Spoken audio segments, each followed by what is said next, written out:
मैं एन के शर्मा। आज मैं साइंस का 6 चैप्टर का वीडियो बना रहा हूँ। बायोलॉजी का टॉपिक है लाइफ प्रोसेस। लाइफ प्रोसेस की बात हुई तो सबसे पहले हम यह समझेंगे कि लाइफ प्रोसेस होता क्या है। एक्चुअली लाइफ प्रोसेस का हिंदी मीनिंग सीधा होता है जैव प्रक्रिया, मतलब जीवन में चलने वाली प्रक्रिया। जीवन में चलने वाली वो सभी प्रक्रिया, वो सभी प्रोसेस जो लाइफ को मेंटेन करने के लिए आवश्यक होता है, उसको बोलते हैं लाइफ प्रोसेस। लाइफ को बनाए रखने के लिए, लाइफ के लिए जो आवश्यक होता है उसी को बोला जाता है life process. All the biological process taking place in our life in the body that are essential for our survival is called life process. Simple.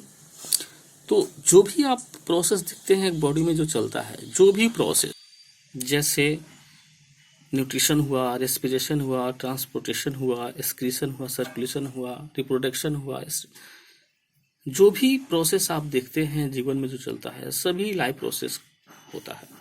यहाँ पे क्वेश्चन उठता है, what is alive and what is not alive.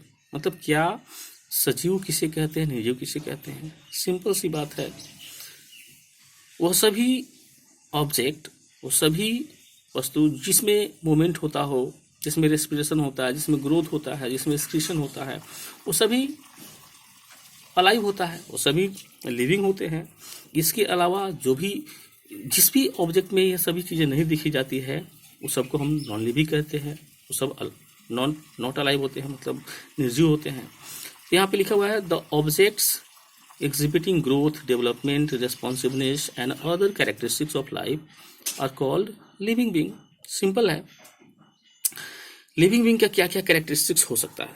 तो characteristics में देखिए, living being का cellular structure होता है, सेल्स के बने होते हैं, उनमें सेलुलर ऑर्गेनाइजेशन होता है, तो ना मेटाबॉलिज्म कर सकते हैं, वो ग्रोथ कर सकते हैं, कॉन्शियसनेस होता है उनमें, हीलिंग एंड रिपेयर का मैकेनिज्म उनमें पाया जाता है, वो मूवमेंट करते हैं, रिप्रोडक्शन करते हैं, डेथ होता है।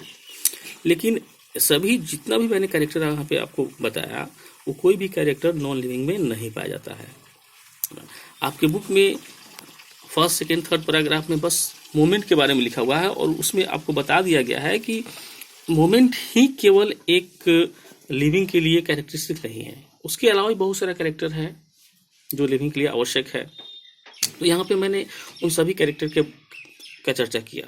अब नेक्स्ट टॉपिक है न्यूट्रिशन। न्यूट्रिशन किससे करते हैं? तो न्यूट्रिशन का सीधा सीधा अर्थ होता है भोजन को ग्रहण करना, भोजन को लेना, that is called nutrition. Intake of food is called nutrition. Food का इनटेक करना एक न्यूट्रिशन कहलाता है। Food is very essential for life because energy and some materials are needed to maintain our life. मतलब फूड काफ़ी आवश्यक होता है, क्योंकि फूड से ही हमें एनर्जी मिलता है, और फूड से ही हमें उन सभी मटेरियल की प्राप्ति होती है जो मटेरियल हमारे बॉडी के लिए आवश्यक होता है, चाहे वो लिपिड हो, चाहे कार्बोहाइड्रेट हो, चाहे एमिनो एसिड्स हो, या आप प्रोटीन की बात कर सकते हैं, उस न्यूक्लिक एसिड की बात कर सकते हैं। उन सभी चीज़ों की प्राप्ति हमें फूड से ही होती है, क्योंकि हमारे बॉडी को कुछ मटेरियल भी चाहिए। एनर्जी के साथ साथ मैटर की भी आवश्यकता होती है हमारे बॉडी को ग्रोथ करने के लिए। तो उस ग्रोथ प्रोसेस में जो भी मटेरियल की आवश्यकता होती है, वो सभी मटेरियल हमें फूड से प्राप्त होती है। इसलिए फूड काफ़ी आवश्यक होता है, एनर्जी के लिए भी और मटेरियल के लिए भी। और सभी एनर्जी और फूड का सोर्स एकमात्र है हमारा फूड, मतलब एनर्जी और मटेरियल का एकमात्र सोर्स है हमारा फूड। जो भी फूड हम लेते हैं उसी से हमें एनर्जी भी मिलेगा और सभी मटेरियल की भी प्राप्ति होती है। नेक्स्ट प्रोसेस है मोड ऑफ न्यूट्रिशन। मतलब न्यूट्रिशन का क्या क्या मोड हो सकता है। तो मोड दो होता है, एक ऑटोट्रॉपिक मोड ऑफ न्यूट्रिशन होता है और एक हेटरोट्रॉपिक मोड ऑफ न्यूट्रिशन होता है। हायर क्लासेस में जब जाएंगे तो हेटरोट्रॉपिक में भी कई सारे टाइप है, उन सभी को पढ़ना है। अभी आपको इस दो मोड न्यूट्रिशन के मोड को ही पढ़ना है, autotrophic mode of nutrition and heterotrophic mode of nutrition. Autotrophic mode of nutrition को देखते हैं। ऑटोट्रॉपिक सिंपल वैसा ऑर्गेनिज्म जो अपना भोजन स्वयं बना सके उसको ऑटोट्रॉपिक ऑर्गेनिज्म कहते हैं, और उस मोड को बोलते हैं autotrophic mode of nutrition. Simple सी बात है, वह सभी ऑर्गेनिज्म जो अपना भोजन स्वयं बना सकते हैं उसको ऑटोट्रॉपिक ऑर्गेनिज्म कहते हैं, और इस मोड को बोलते हैं ऑटोट्रॉपिक मोड ऑफ न्यूट्रिशन। देखिए यहाँ पे हम क्या लिखे हैं, in this mode of nutrition organism synthesize their own food. इस तरह के विधि में, इस मोड में ऑर्गेनिज्म अपना भोजन स्वयं बनाते हैं। जैसे ग्रीन प्लांट्स हो गए, कुछ बैक्टीरिया वगैरह हो गया, फोटोसिंथेटिक, कीमोसिंथेटिक बैक्टीरिया, वो सब ऑटोट्रॉपिक मोड में आते हैं। This organism are called as autotrophic organism. जो ऑर्गेनिज्म अपना भोजन स्वयं बनाते हैं उसको ऑटोट्रॉपिक ऑर्गेनिज्म कहते हैं। यहाँ पे एग्जांपल मैंने लिखा है, ग्रीन प्लांट्स, सम बैक्टीरिया, इसमें कौन कौन सा बैक्टीरिया आ गया, जैसे कि कीमोसिंथेटिक बैक्टीरिया ऑटोट्रॉपिक में आते हैं, photosynthetic bacteria autotrophic mode of nutrition में आते हैं ना। Green plants synthesize their food by the process of photosynthesis. Green plants अपना भोजन बनाते हैं किस मोड से, तो फोटोसिंथेसिस प्रोसेस से। फोटोसिंथेसिस की बात करते हैं तो आप बचपन से पढ़ते आ रहे होंगे फोटोसिंथेसिस का मतलब क्या होता है, व्हाट इज फोटोसिंथेसिस। सिंपल सी बात है, फोटोसिंथेसिस का मतलब होता है ग्रीन प्लांट्स सनलाइट से लाइट एनर्जी को ट्रैप करते हैं क्लोरोफिल के द्वारा, मिट्टी से वाटर को लेते हैं, एटमॉस्फेयर से, इन्वायरमेंट से CO2 को लेते हैं, और क्लोरोफिल के अंदर रिएक्शन चलता है फोटोसिंथेसिस का, और इन सभी को मिला करके वो ग्लूकोज का निर्माण करते हैं, कार्बोहाइड्रेट का निर्माण करते हैं। इसी प्रोसेस को बोलते हैं फोटोसिंथेसिस ना। It is the process in which green plants use simple inorganic chemicals like H2O, CO2 and convert it into complex organic complex food like glucose C6H12O6. This process is called as photosynthesis. In this process, autotrophic organism takes CO2, H2O from outside environment and converted into carbohydrate in the presence of sunlight and chlorophyll. Chlorophyll के अंदर sunlight के presence में CO2 और H2O को वह carbohydrate में convert करते हैं। इसी प्रोसेस को बोला जाता है फोटोसिंथेसिस। फोटोसिंथेसिस हायर क्लास में बहुत डिटेल पढ़ना है ना, अभी आपको बहुत ज़्यादा नहीं पढ़ना है, इसलिए मैं बहुत ज़्यादा यहाँ पे डिटेल नहीं कर रहा हूँ। अगर डिटेल आपको देखना हो तो आप NK Sharma vision biology classes by NK Sharma Raxaul पे आप सर्च कर सकते हैं। यूट्यूब पे मेरा चैनल है, वहाँ पे पूरा डिटेल दिया हुआ है। आगे देखिए, carbohydrates are utilize for providing energy to the plants, है ना। कार्बोहाइड्रेट का यूज, अब मान लीजिए फोटोसिंथेसिस हुआ, कार्बोहाइड्रेट बना, अब उस कार्बोहाइड्रेट का यूज कहाँ है, क्या करेगा, तो जैसे हमारे बॉडी में फूड की आवश्यकता होती है और उसी फूड से एनर्जी मिलता है और हमारे बॉडी को मैटर भी मिलता है, सब्सटेंस भी मिलता है, उसी तरह से कार्बोहाइड्रेट का यूज एनर्जी के लिए और मैटर के लिए यहाँ पे प्लांट्स करता है। कार्बोहाइड्रेट को तोड़ा जाएगा फिर से फर्दर रेस्पिरेशन में। प्लांट फिजियोलॉजी के चैप्टर में आगे आपके हायर क्लासेस में पढ़ना है प्लांट फिजियोलॉजी में फोटोसिंथेसिस और रेस्पिरेशन। तो फोटोसिंथेसिस में फूड मॉलिक्यूल को बनाया जाता है और रेस्पिरेशन टॉपिक में आपको दिखाया जाएगा आपको, आप पढ़ेंगे कि उसमें रेस्पिरेशन होता है तो वही कार्बोहाइड्रेट फिर से टूटता है और उससे एनर्जी निकलता है। वही कार्बोहाइड्रेट फिर से टूटेगा और वही कार्बोहाइड्रेट टूटेगा तो फिर आपको CO2 भी निकलेगा।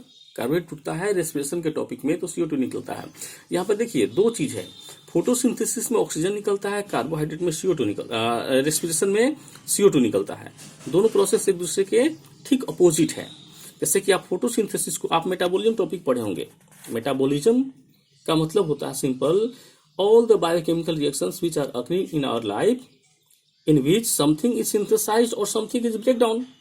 कुछ चीजों का ब्रेक डाउन होता है, कुछ चीजों का निर्माण होता है, नए नए चीजों का निर्माण होता है।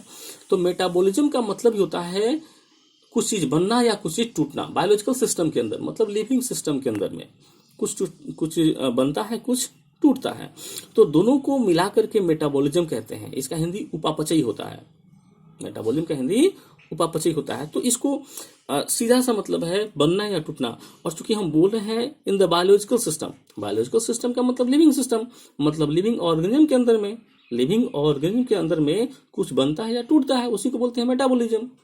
ये हमारे लाइफ का बहुत ही आवश्यक प्रोसेस है मेटाबॉलिज्म। एक कह सकते हैं कि metabolism is the defining character of living organism. Defining character का मतलब वैसा कैरेक्टर जिसका कोई एक्सेप्शन नहीं हो, वह चाहे कोई भी ऑर्गेनिज्म हो उस पर लागू होता है, वह प्रोसेस उस पर फिट बैठेगा, इसको बोलते हैं डिफाइनिंग कैरेक्टर। चाहे कैसा भी ऑर्गेनिज्म हो, बस लिविंग है तो मेटाबॉलिज्म उसमें होना आवश्यक है, उसमें होगा ही होगा मेटाबॉलिज्म का प्रोसेस। तो बच्चों आप मेटाबॉलिज्म को समझ सकते हैं। मेटाबॉलिज्म में होता है कि एक दो प्रकार का होता है, एक एनाबॉलिज्म होता है और एक कैटाबॉलिज्म होता है। तो एनाबॉलिज्म की अगर बात करते हैं तो उसमें बनता है, छोटे छोटे सिंपल मॉलिक्यूल आपस में मिलते हैं और कॉम्प्लेक्स का निर्माण करते हैं, तो उसको बोलते हैं एनाबॉलिज्म। और कैटाबॉलिज्म का मतलब होता है कॉम्प्लेक्स मॉलिक्यूल टूट करके सिंपल सब्सटेंस का निर्माण करता है, उसको बोलते हैं कैटाबॉलिज्म, और दोनों के मिला के बोलते हैं एनाबॉलिज्म। तो एनाबॉलिज्म और कैटाबॉलिज्म का मतलब ये होता है कि लिविंग सिस्टम के अंदर चलने वाले क्रियाएं जिसमें कुछ बनता हो या कुछ टूटता हो। अब आगे देखते हैं, प्लांट्स में कार्बोहाइड्रेट का यूज होता है ना। The carbohydrates which are not used immediately are stored in the form of starch। Carbohydrate बना, ग्लूकोज बना, और वह कार्बोहाइड्रेट प्लांट में यूज होना हो तो डायरेक्ट उसी समय यूज हो जाएगा जिस समय बना, और यदि नहीं यूज होता है, बच जाता है, तो उसको प्लांट्स स्टार्च के रूप में स्टोर कर लेता है। एनिमल में भी वही काम होता है, जैसे हम लोग भी फूड लेते हैं तो जितना फूड का आवश्यकता होती है उस समय यूज हो गया। यदि उस समय यूज नहीं हो पाया तो फिर उसका क्या होगा, तो फिर उसका वह फूड ग्लाइकोजेन के रूप में एनिमल्स में स्टोर हो जाता है। यहाँ पे लिखा हुआ है in animals food stored in the form of glycogen. यदि स्टोरेज की उसको स्टोर करना होता है तो फर्दर यूज के लिए, इन फ्यूचर यूज के लिए। देखिए फोटोसिंथेसिस का रिएक्शन दिया हुआ है, कैसे होता है। तो फोटोसिंथेसिस रिएक्शन में देखिए 6 CO2 है, 12 H2 है, क्लोरोफिल के अंदर सनलाइट के प्रेजेंस में बन गया ग्लूकोज। और इसके दौरान क्या होता है बाबू, ग्लूकोज तो बना ही, साथ साथ क्या हुआ, H2O वाटर भी बना, और ऑक्सीजन बाई प्रोडक्ट के रूप में बाहर निकल जाता है।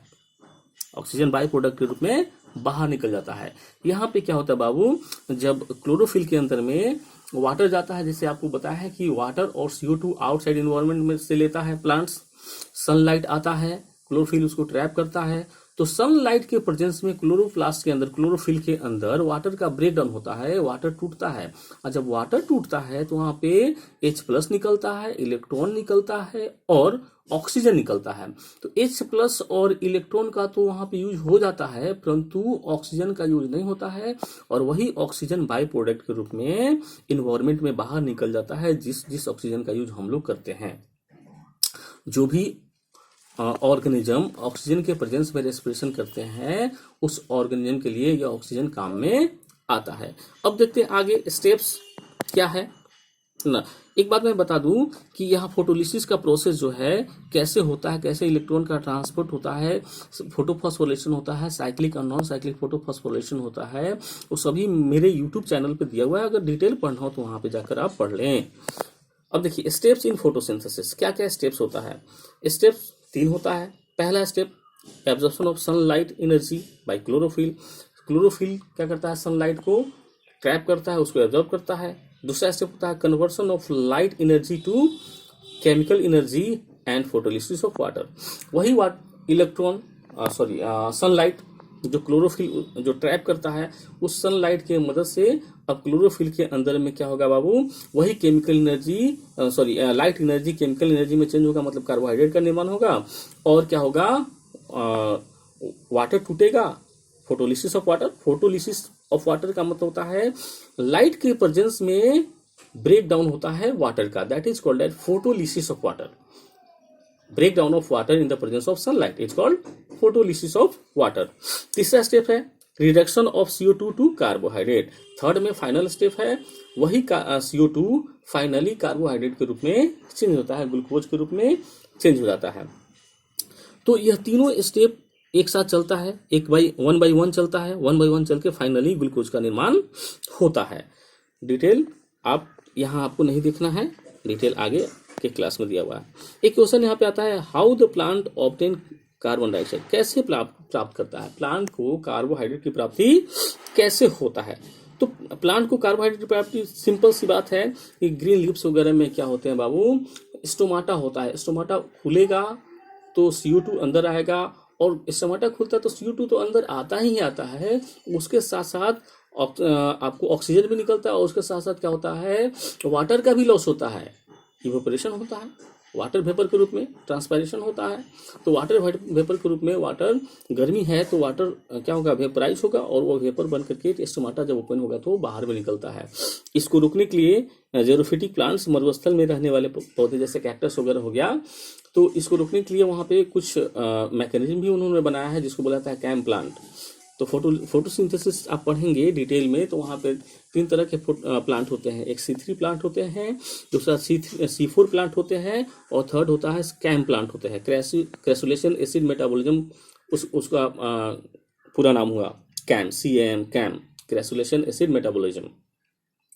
तो C3 प्लांट या C4 प्लांट हो या कैम प्लांट हो, सभी में C3 साइकिल चलता है। मतलब कैल्विन साइकिल आप नाम सुनेंगे, है ना, डिटेल यहाँ नहीं पढ़ना है ना। तो यहाँ पे एक सवाल उठता है, how the plant obtains carbon dioxide, कैसे प्राप्त करता है, कार्बन डाइऑक्साइड की प्राप्ति कैसे होता है। तो देखिए यहाँ पे gases exchange occurs through stomata. Gases exchange कैसे होता है, तो स्टोमाटा के थ्रू होता है। मतलब CO2 का लेना, ऑक्सीजन का छोड़ना, that is called exchange of gases. Gas का एक्सचेंज हुआ तो स्टोमाटा ओपन होगा तो CO2 अंदर आएगा और ऑक्सीजन बाहर जाएगा। Stomata are tiny pores present on the surface leaf, मतलब लीफ के सरफेस पे प्रेजेंट होता है, टाइनी पोर होता है, और बाहर कहा जाता है तो लीफ के सरफेस पे। जनरली लीफ के नीचे वाले सरफेस पे स्टोमाटा जनरली पाया जाता है। और फोटोसिंथेसिस की अगर बात करें तो फोटोसिंथेसिस होता क्या है, तो प्लांट के हर वह ग्रीन पार्ट, केवल लीफ ही नहीं, जहां भी ग्रीन पार्ट होगा प्लांट पर, वहां पे फोटोसिंथेसिस होगा तो और स्टोमाटा पाया जाएगा।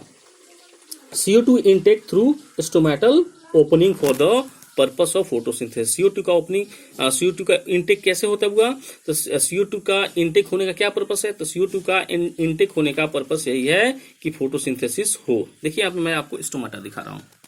देखिए स्टोमाटा, प्लांट्स पे स्टोमाटा होता है। पहला वाला स्ट्रक्चर में ओपन स्टोमाटा है, दूसरे वाले स्ट्रक्चर में क्लोज स्टोमाटा है। और स्टोमाटा किस चीज से घिरा होता है, तो गार्ड सेल से होता है। देख लीजिए यहाँ पे ओपन स्टोमाटा और क्लोज स्टोमाटा। गार्ड सेल है, दोनों बगल में बीन शेप्ड होता है, गार्ड सेल है।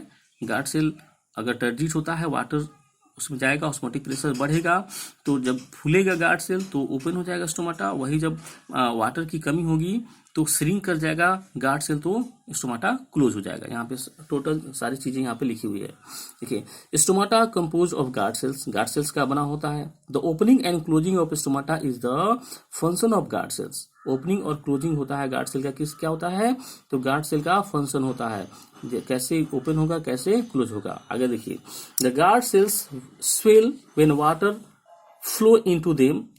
गार्ड सेल क्या होता है, फूल जाता है जब वाटर उसमें इंटर करता है, तो causing the stomatal pore to open.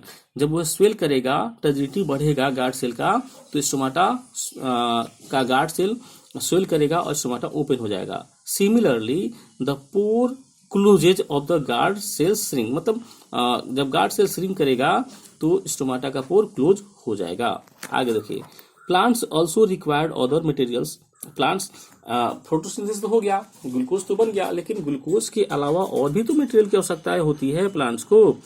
तो वही मैंने लिखा है, plants also required other materials for normal growth like nitrogen, phosphorus, iron and magnesium, all taken up from the soil. ये सभी चीजों की आपूर्ति प्लांट्स को कहाँ से होती है, तो सॉइल से होती है, मिट्टी से होती है।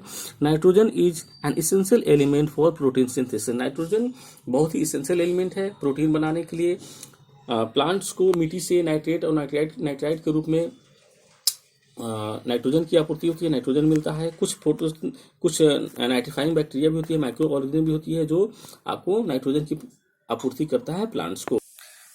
आगे आप देखेंगे heterotrophic nutrition, heterotrophic mode of nutrition. Heterotrophic का सिंपल सा अर्थ होता है वैसा न्यूट्रिशन का विधि जिसमें ऑर्गेनिज्म अपना फूड स्वयं नहीं बना सके, वैसा न्यूट्रिशन का विधि जिसमें ऑर्गेनिज्म अपना फूड स्वयं नहीं बना सके, उसको बोलते हैं हेटेरोट्रॉपिक। अपने फूड के लिए वह दूसरे ऑर्गेनिज्म पे निर्भर होता है, ऑटोट्रॉपिक ऑर्गेनिज्म पे निर्भर होता है अपने फूड के लिए। तो देखिए यहाँ पे, not synthesized by the organism, depends on the autotrophic organism for their food.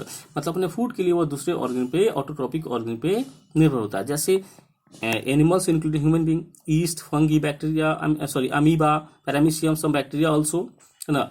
तो इस तरह से आप देख सकते हैं कि हेटेरोट्रॉपिक ऑर्गेनिज्म अपना फूड नहीं बना सकता है और अपने फूड के लिए वह दूसरे ऑर्गेनिज्म में पर निर्भर होता है। आगे हमें पढ़ना है न्यूट्रिशन इन ह्यूमन बीइंग। तो ह्यूमन बीइंग का न्यूट्रिशन मैं अगले वीडियो में बनाकर डालूंगा। थैंक यू बच्चों, पढ़िए, समझिए, नहीं समझ में आया तो मुझे पूछिए। Thank you.